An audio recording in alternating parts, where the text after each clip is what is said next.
اللہ کی یاد اور شیطان کی چال۔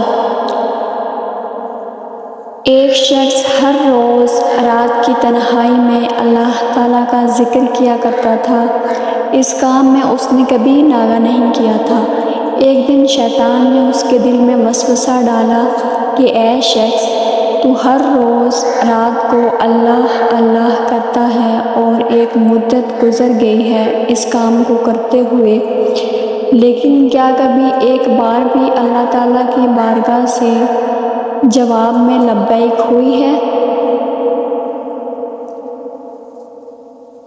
تو کس عاجزی اور انکساری سے اللہ کی ضربیں لگاتا ہے، لیکن بارگاہ خداوندی سے تجھے ایک جواب تک نہیں آیا۔ اس شخص کے دل میں اس خیال کا آنا ہی تھا کہ وہ پریشان ہو گیا اور شکستہ حاضر ہو کر لیٹ گیا۔ خواب میں اسے حضرت خضر علیہ السلام کی زیارت ہوئی۔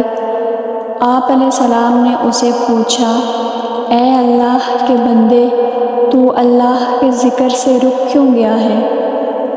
کہنے لگا، میں تو ہر روز اللہ اللہ کرتا تھا، لیکن جواب میں میرے پاس لبیک نہیں آیا، اس لیے میں اس بات سے ڈر گیا کہ شاید میں اللہ کی بارگاہ میں مردود ہوں۔ یہ سن کر حضرت خضر علیہ السلام نے فرمایا، اے شخص، اللہ تعالیٰ نے مجھ سے فرمایا کہ جا میرے اس بندے سے کہہ دو کہ تیرا اللہ اللہ کہنا میری ہی کرم کی وجہ سے ہے۔